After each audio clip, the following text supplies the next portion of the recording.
जादुई कड़ाही। रामपुर नामक गांव में गुड्डू नाम का एक गरीब लकड़हारा रहा करता था। पूरे गांव में घर घर लकड़ियां पहुंचाया करता था और उसी से जो भी पैसे मिलते अपनी बीमार माँ और अपना गुजर बसर किया करता था। एक दिन गुड्डू जंगल से कुछ लकड़ियां लेकर गांव के एक आदमी के घर जाता है। गुड्डू, अरे कहाँ है रामू भैया? ये देखिए, ले आया मैं आपके लिए लकड़ियाँ, जरा बाहर तो आइए। अरे ओ भैया। रामू, अच्छा अच्छा ठीक है गुड्डू, रख दो यहाँ लकड़ियाँ। अच्छा किया भाई, तुम जंगल से लकड़ियाँ लेकर आते हो तो थोड़ा काम आसान हो जाता है, वरना कौन दूर जंगल में लकड़ियाँ लेने जाए भैया। रामू, अच्छा ये लो रखो तुम्हारे 2 आने। गुड्डू, बहुत बहुत धन्यवाद रामू भैया। अच्छा अब मैं चलता हूँ। जिसके बाद गुड्डू फिर से कुछ लकड़ियाँ लेकर गांव के दूसरे घर जाता है। गुड्डू, अरे कहाँ हो बबली दीदी? देखो बाहर आओ, ले आया मैं आपके लिए लकड़ियाँ। बबली, अरे आ गया तू गुड्डू? अच्छा किया ले आया लकड़ियाँ। अब मुझसे तो जंगल जाया नहीं जाता, तू लकड़ियाँ ले आता है तो मदद हो जाती है। रुक, मैं अभी आई। हाँ बबली, मन में कितने चावल दूं? ऐसा करती हूँ कि इतना ही दे देती हूँ। हाँ थोड़ा कम कर लेती हूँ, वैसे भी लकड़ियाँ कौन सी ज्यादा लाया है, जितना काम उतना दाम। बबली, अच्छा ये ले तेरी मेहनत का फल। मेरे पास पैसे तो नहीं है जो तुझे दे पाऊँ, तू ये चावल की पोटली ही रख ले। हाँ गुड्डू, ठीक है बबली दीदी, तुम कहती हो तो मैं ये चावल की पोटली ही लिए जाता हूँ। आज इन्हें ही पकाकर माँ को खिला दूंगा। अच्छा अब मैं चलता हूँ। घर पहुँचने के बाद गुड्डू की माँ, अरे आ गया बेटा, कब से तेरी राह देख रही थी। बहुत जोरों की भूख लगी है, अब और नहीं सहा जाता बेटा। चल फिर नहीं सकती हूँ तो भोजन ही क्या पकाऊंगी बेटा। गुड्डू, अरे माँ तुम क्यों चिंता करती हो, मैं बस अभी तुम्हारे लिए भोजन पकाकर लेकर आता हूँ। जिसके बाद गुड्डू एक चूल्हे पर बबली दीदी के दिए गए चावल की पोटली से चावल पकाकर अपनी माँ को देता है। गुड्डू, ये लो माँ, खा लो भोजन। देखो आज बबली दीदी ने जो चावल दिए थे, मैंने उनसे ही तुम्हारे लिए भोजन बना दिया, ये लो खाओ। माँ, अरे वाह बेटा, बहुत ही स्वादिष्ट भोजन बनाया है तूने, पर लगता है आज का सारा भोजन मुझे ही दे दिया। रोज तू ऐसा ही करता है, कहीं मैं भूखी ना रह जाऊं। तू अपने हिस्से का भी मुझे ही दे देता है, कितनी अभागी हूँ मैं। एक तो मेरी ये बीमारी तुझ पर बोझ बन गई है, ना जाने हमारी ये लाचारी कब खत्म होगी, कब ऊपर वाले को हम पर दया आएगी। गुड्डू, अरे माँ तुम दुखी क्यों होती हो, देखना जल्द ही सब ठीक हो जाएगा। अच्छा तुम आराम करो माँ और सो जाओ, रात बहुत हो चुकी है। जिसके बाद दोनों अपनी झोपड़ी में सो जाते हैं। अगली सुबह होती है, राजू फिर से लकड़ियाँ लेने जंगल जाता है और जब थका हारा अपनी झोपड़ी में आता है तो देखता है कि उसकी माँ जोर जोर से चिल्ला रही होती है और गांव के कुछ लोग उसके पास खड़े होते हैं। माँ, हाय, इतना पेट दर्द हो रहा है, बहुत दर्द हो रहा है, लगता है अब मैं और नहीं जी पाऊंगी, बस अब और नहीं सहा जाता। हाय, ना चाहे क्या भाग्य पाया है मुझे। बेचारी निर्मला काकी अपनी बीमारी के कारण बहुत दुख सहती है। कहानी में और आगे बढ़ने से पहले आप प्लीज चैनल को सब्सक्राइब कर दो। यदि यह वीडियो लड़की की होती तो सभी चैनल को सब्सक्राइब करते। आप सभी से हाथ जोड़कर विनती है कि आप प्लीज चैनल को सब्सक्राइब कर दो। आदमी, ना जाने कब ऊपर वाला इसकी सुनेगा। गुड्डू, अरे माँ तुम दुखी मत हो, मैं बस अभी वैद्य जी से तुम्हारे लिए दवा लेकर आता हूँ, फिर तुम जल्दी ठीक हो जाओगी। हाँ बस मैं अभी आया। तभी बहुत तेज बारिश होने लगती है और गुड्डू भीगता हुआ वैद्य के घर जाता है और वैद्य के घर का दरवाजा खटखटाने लगता है। गुड्डू, वैद्य जी, दरवाजा खोलिए, क्या कोई है इस घर में? दरवाजा खोलिए। लेकिन गुड्डू के कई बार बोलने पर भी कोई दरवाजा नहीं खोलता है। तभी वहाँ पर एक आदमी आता है जो काला कंबल ओढ़े होता है। आदमी, अरे कौन हो तुम? क्या तुम नहीं जानते इस घर में अब कोई नहीं रहता है? वैद्य जी का तो पिछले मास ही स्वर्गवास हो गया है। जाओ, यहाँ से कोई नहीं रहता यहाँ इस घर में। गुड्डू, अरे लेकिन मुझे वैद्य जी से अपनी माँ के लिए दवा लेनी थी। मेरी माँ की तबीयत ठीक नहीं है। अब आखिर मैं कहाँ जाऊँगा? पूरे गांव में वही एक वैद्य जी थे, अब वो भी नहीं रहे तो भला अब मैं माँ के लिए दवा कहाँ से लाऊं? मेरी माँ की तबीयत तो बिल्कुल भी ठीक नहीं है। आदमी, ओह अच्छा तो ये बात है, चलो तुम मेरे साथ चलो। यहाँ से कुछ दूरी पर एक साधु बाबा रहते हैं, वो जरूर तुम्हारी कोई मदद कर सकते हैं, चलो मेरे साथ। साधु, अच्छा तो तुम आ गए। आओ आओ गुड्डू, हम तुम्हारी ही प्रतीक्षा कर रहे थे। गुड्डू, अरे साधु महाराज, क्या आप मुझे जानते हैं?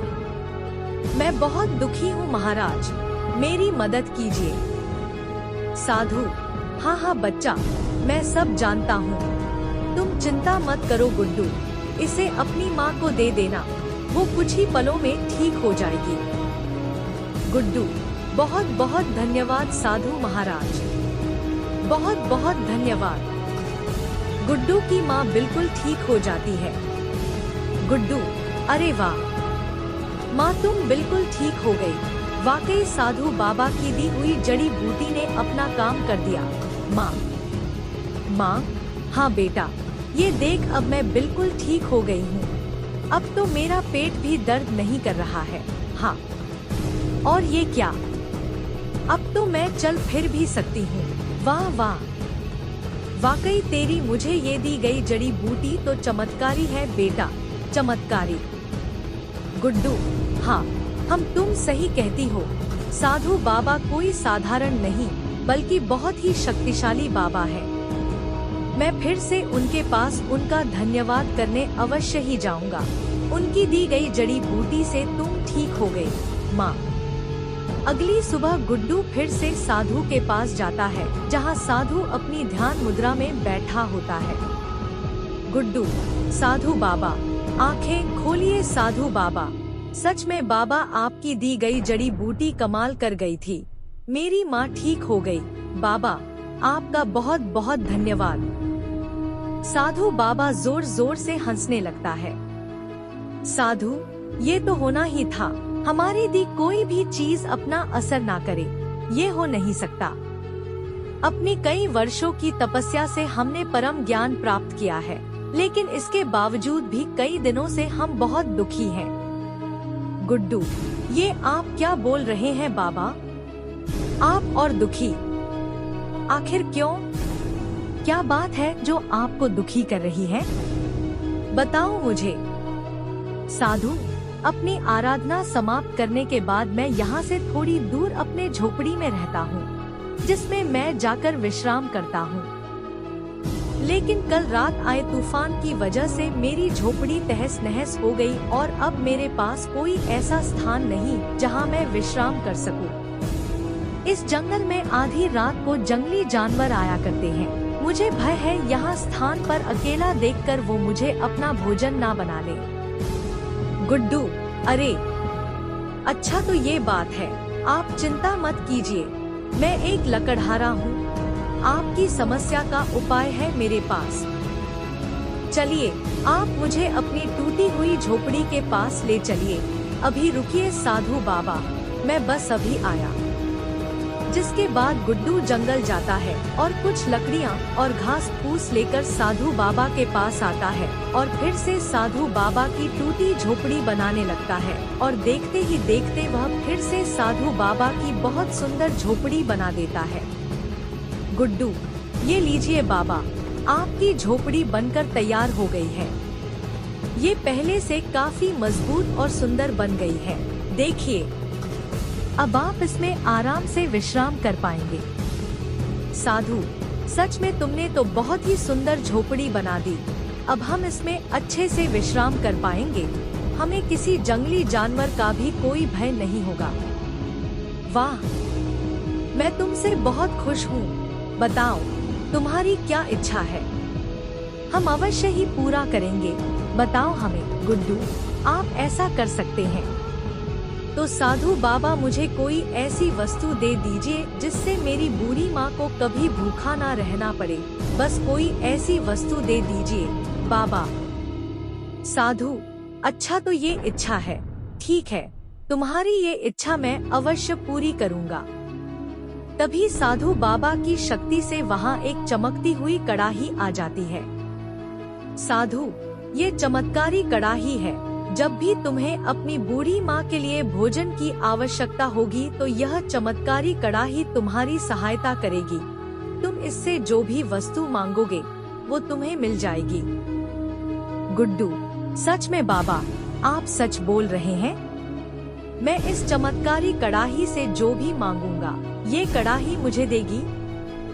साधु, हाँ बेटा, तुम जो भी मांगोगे वही देगी। लेकिन याद रखना, जरूरत से ज्यादा लालच सदैव ही विनाश की ओर ले जाता है। अत्यधिक लालच का फल हमेशा ही बुरा होता है बेटा। बाकी सब तो माया है, माया। गुड्डू, हाँ बाबा, मैं ध्यान रखूंगा। आपने जो कहा मैं वो समझ गया। बहुत बहुत धन्यवाद आपका बाबा। अब मैं चलता हूँ। घर पहुँचने के बाद माँ, अरे आ गया तू बेटा? कब से तेरी राह देख रही थी। आज तो घर में एक भी अनाज का दाना नहीं है। अरे, लेकिन तेरे हाथ में ये कड़ाही कहाँ से आई? बता, क्यों लेकर आया है तू ये? गुड्डू, आजकल तो दीवार के भी कान होते हैं। ये कोई मामूली कड़ाही नहीं है, बल्कि चमत्कारी है। साधु बाबा ने दी है। रुको अभी। गुड्डू, हे चमत्कारी कड़ाही, मुझे खूब सारा भोजन चाहिए जिससे मेरा और मेरी माँ का पेट भर जाए। जल्दी से मुझे खूब सारा भोजन दे दो। माँ, अरे वाह बेटा, तू तो बिल्कुल सच बोल रहा था। ये तो सच में चमत्कारी कड़ाही है। अरे वाह वाह, इतना सारा भोजन। गुड्डू, हाँ माँ, देखो कितना सारा भोजन आ गया है। वाह, चलो अब भोजन करते हैं। आगे से गुड्डू और उसकी माँ को जब भी भोजन चाहिए होता था तब वह उस चमत्कारी कड़ाही से मांगते और रोज बड़े चाव से भोजन करते। लेकिन फिर एक दिन गुड्डू की पड़ोसन बबली गुड्डू के घर आती है और उसकी माँ को आवाज देती है। बबली, अरे कहाँ हो निर्मला काकी? तनिक बाहर तो आओ। अरे ओ काकी, देखो तो जरा बबली आई है। आओ ना, बाहर आओ। काकी, अरे आओ आओ बबली बेटी, कैसे आना हुआ? आज बड़े दिन बाद आई हो। सब ठीक तो है? बबली, अरे हाँ काकी, सब ठीक है। क्या बताऊं काकी, बड़ी दुखी हूँ। अब तुम तो जानती ही हो, कई दिनों से मेरी फसल खराब हो रही है तो घर में अनाज का एक भी दाना नहीं है। तो तनिक थोड़े से चावल मिल जाते तो अच्छा होता काकी। आज भूखा नहीं सोना पड़ेगा। बबली की ऐसी बातें सुनकर गुड्डू की माँ को बबली पर दया आ जाती है।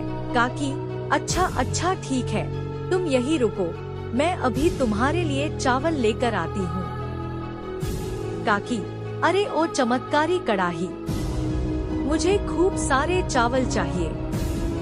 देखते ही देखते जादुई कढ़ाई से खूब सारे चावल निकलने लगते हैं और यह सब बबली छुपकर देख रही होती है।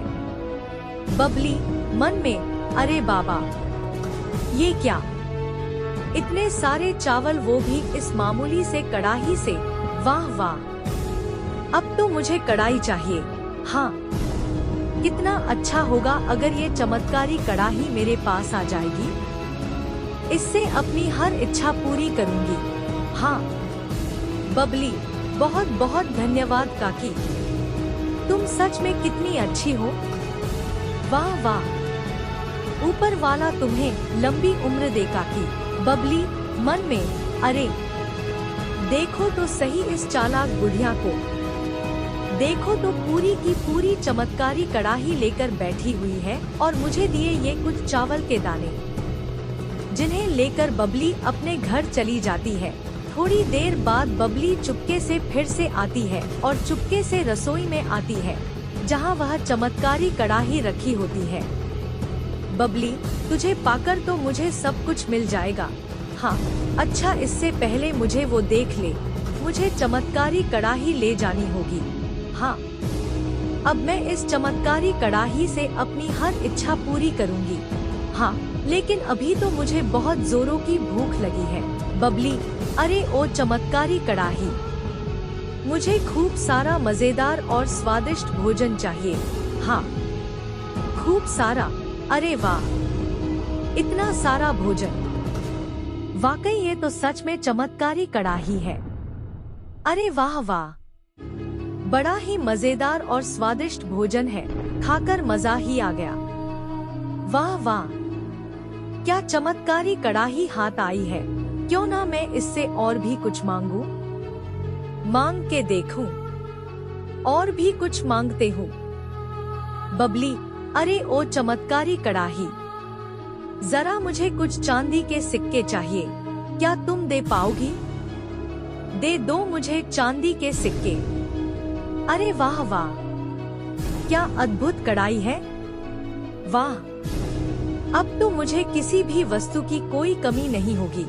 हाँ, जो भी मुझे चाहिए वो मैं इस कड़ाई से मांग लूंगी। अभी मांग लूं क्या? क्या पता कल ये अपना चमत्कार ना दिखा पाए, तो तब तो मेरे हाथ कुछ भी नहीं आएगा। नहीं नहीं, सुन जादुई कड़ाई, मेरे ऊपर सोने चांदी, हीरे, मोती, जवाहरात सब की बारिश करा दे, ऐसी बारिश जो आज तक किसी ने ना देखी हो। इतना धन की एक गांव क्या इस पूरी दुनिया को भी मेरे धन का 1/3 कमाने के लिए कई कई जन्म लेने पड़ जाए। हाँ, इतना दे दे बस, अब मुझे इस दुनिया का सबसे अमीर बनने से कोई नहीं रोक सकता, कोई भी नहीं। इतना बोलते ही कड़ाही में से सोने और चांदी की बारिश होने लगती है और देखते ही देखते खूब सारा सोना चांदी गिरने लगता है और उस पर भारी भारी सोने चांदी की चीजें गिरने लगती हैं। लगातार भारी चीजों से बबली पे चोट लगने लगती है। तभी गाय भैंसों की आवाज सुन वो बाहर आती है। जैसे ही बबली घर के बाहर जाती है तो उसके तबेले में आग लग चुकी होती है और उसकी गाय भैंस इधर उधर भाग रही होती है। तभी पूरे तबेले में आग लग जाती है और जैसे ही वो कुछ सोचती है इतने में उसका सारा घर जलकर राख हो जाता है। बबली, अरे रे, ये क्या हुआ? ये आग कैसे लग गई? अरे, ये क्या हो गया? अरे, मेरा धन, ये क्या हो गया? मेरा सारा धन और वो चमत्कारी कड़ाही आग में जलकर खाक हो गई। लगता है ये सब मेरे लालच की वजह से हुआ है। मुझे वो चमत्कारी कड़ाही निर्मला काकी की झोपड़ी से चोरी ही नहीं करनी चाहिए थी। मुझे जाना होगा निर्मला काकी के पास, माफी मांगनी होगी। उस आग में उसका पूरा घर जलकर राख हो जाता है। लेकिन जब बबली काकी के घर जाती है तो जादुई कड़ाही बिल्कुल सुरक्षित उसी स्थान पर रखी होती है। बबली, अरे, ये कैसे संभव है? ये चमत्कारी कड़ाही तो आग में जलकर राख हो गई थी, फिर ये यहाँ कैसे? मेरी तो कुछ समझ नहीं आ रहा। अरे, ये चमत्कारी कड़ाही तो मैं चुराकर अपने साथ ले गई थी, जिसके बाद ही मेरे साथ ये सब कुछ हुआ। मुझे जो कुछ भी इस चमत्कारी कड़ाही से प्राप्त हुआ था वो सब जलकर खाक हो गया। काकी, तुम्हारे लालच के ही कारण हुआ है, साधु बाबा ने कहा था। जब कोई इस चमत्कारी कड़ाही का उपयोग अपने अत्यधिक लालच के लिए करेगा तो ये चमत्कारी कड़ाही उसके लालच का फल उसे अवश्य ही देगी। ये चमत्कारी कड़ाई तो यही थी। ये तो मेरी इस झोपड़ी से कभी बाहर गई ही नहीं बबली बेटी। जिस चमत्कारी कड़ाही को तुम चुरा कर ले गई थी, वो तो इसकी परछाई थी जिसने तुम्हारे लालच का फल तुम्हें दे दिया। बबली: हाँ काकी, अब मैं समझ गई हूँ। मनुष्य को उसकी अत्यधिक लालच का फल अवश्य मिलता है। मुझे लालच नहीं करना चाहिए था। मेरे लालच के कारण ही मेरी ये दशा हो गई है। अगर आपको इन कहानी में थोड़ा सा भी मजा आया है तो प्लीज चैनल को सब्सक्राइब कर दो। यदि यह वीडियो लड़की की होती तो सभी चैनल को सब्सक्राइब करते। आप सभी से हाथ जोड़कर विनती है कि आप प्लीज चैनल को सब्सक्राइब कर दें।